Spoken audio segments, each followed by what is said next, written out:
ISF ছাত্র সংগঠনের বাঁকুড়া জেলার বিষ্ণুপুরের বাগদাহতি পথসভা। শিক্ষার হাল ফেরাতে তামান্না হত্যার বিচারের দাবিতে কসবা ল কলেজ গণধর্ষণের প্রতিবাদে স্টুডেন্ট ফ্রন্ট পশ্চিমবঙ্গ রাজ্য কমিটির ডাকে আগামী 25শে জুলাই শিক্ষার হাল ফেরাতে বিকাশ ভবন অভিযানের সমর্থনে বাঁকুড়া জেলা স্টুডেন্ট ফ্রন্ট বিষ্ণুপুর ব্লক কমিটির পক্ষ থেকে আজকের এই পথসভা প্রমাণ করে হুমকি শাসকের রক্তচক্ষু উপেক্ষা করে আনিসের সাথীদের আর দমানো যাবে না। এই পথসভায় উপস্থিত ছিলেন স্টুডেন্ট ফ্রন্টের নেতৃত্ব নূর মোহাম্মদ, হায়দার খান, জিয়ারুল মল্লিক মন্ডল, ইন্ডিয়ান সেকুলার ফ্রন্টের জেলা নেতৃত্ব জুলকার খান, মেহিরুল আলম, ব্লক নেতৃত্ব ইউসুফ মন্ডল, গোলাম খান, জার্মান গাজী।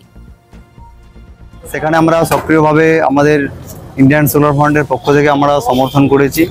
আমরা তাদেরকে পাশে থেকেছি আজকের কর্মসূচি সফল করার জন্য। আগামী 25শে জুলাই যে বিকাশ ভবন অভিযান আছে সেই অভিযানকে সফল করার জন্য আমরা ইন্ডিয়ান সেকুলার ফ্রন্টের পক্ষ থেকে যতটুকু সহযোগিতা করা দরকার আমরা বাঁকুড়া জেলায় করব। আর বিশেষ করে এলাকায় আমাদের কয়েকটা খবর এসেছে যে কয়েকজনকে হুমকি দেওয়া হচ্ছে, মিথ্যা মামলা দেওয়ার এমনকি হুমকি। আমরা তাদেরকে জানিয়ে দিতে চাই যে এই ইন্ডিয়ান সেকুলার ফ্রন্টকে আইএসএফকে মিথ্যা মামলা বা হুমকি দিয়ে আটকানো যাবে না। আজকে বাঁকুড়ায় একটা ছোট্ট পথসভা করে আমরা এটা জাস্ট একটা ট্রেলার দেখালাম। আর আগামীতে আমাদের এইরকম প্রচুর বড় বড় কর্মসূচি আমরা নেব। আগামী 26শে যে বিধানসভা নির্বাচন, বিষ্ণুপুর বিধানসভায় আমাদের যে নির্বাচন আমরা প্রতিদিন লড়াই করব সেটা নিয়ে কিন্তু ইতিমধ্যে বৈঠক আমরা শুরু করে দিয়েছি। তো সেই বৈঠকে আমরা ইতিমধ্যে যোগদান করেছিলাম বিভিন্ন জায়গায়। আগামী 26শে নির্বাচন বিজেপির ভয় দেখিয়ে আর এই বিষ্ণুপুরকে আটকানো যাবে না। বিষ্ণুপুর তাদের মতো লড়াই করবে, বাঁকুড়া জেলা তাদের মতো সাথে মতো লড়াই করবে। তাদের রাজনীতিক যে চেতনা বিপ্লব সেটা তাদের কিন্তু তারা সংগঠিতভাবে করবে। আর ওই তৃণমূলের ছত্রছায়ায় থেকে আরএসএসের ইশারায় এই একটা দলকে মানে বিজেপি আর তৃণমূল বৈঠক করবে। যে বিজেপির বিধায়ক এখানে জিতেছিল আগামীতে তারা এখন তৃণমূলে ঢুকে গেছে। আসলে যারা এই জনগণ যাদেরকে ভোট দিচ্ছে তারা ভোট দিয়ে আলটিমেটলি কি হচ্ছে, যাদেরকে ভোট দিচ্ছে তারাই আরো তৃণমূলে চলে আসছে। একমাত্র ইন্ডিয়ান সেকুলার ফ্রন্টের বিধায়ক বাংলা বিধানসভা নওশাদ সিদ্দিকী তিনি বিক্রি হননি। আপনার যে শামসেরগঞ্জের সাগরদিঘির যে বিধায়ক কংগ্রেসের তিনিও বিক্রি হয়ে গিয়েছেন। একমাত্র বিধায়ক তিনি 42 দিন জেল কেটেছেন, তিনি বিক্রি হননি। আর আগামীতে তাকে এরপর মানুষ ভরসা করছে, তাকে এবার ভোটটা মানুষ দেবে। ধন্যবাদ। ধারাবাহিক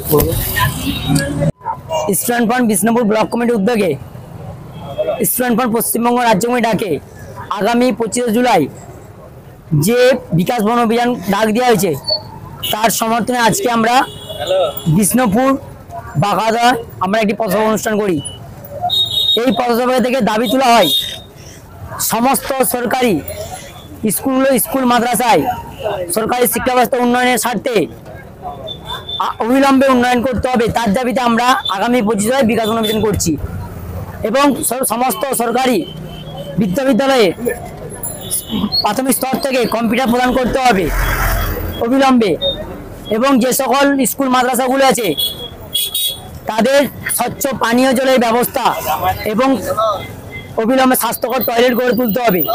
যেসব স্কুলে প্রাচীর নেই সেসব স্কুলে প্রাচীর অবিলম্বে করতে হবে। এবং আমরা এইসব বিভিন্ন দাবি দাবা নিয়ে আমরা আগামী 25শে জুলাই কলকাতা বিকাশ ভবন শিক্ষা দপ্তর আসছি। আমার নাম নূর মোহাম্মদ মন্ডল, স্টুডেন্ট ফ্রন্ট পশ্চিমবঙ্গ রাজ্য কমিটির সদস্য। পিস নিউজ বাংলা, সত্যের পক্ষে শান্তির পথে।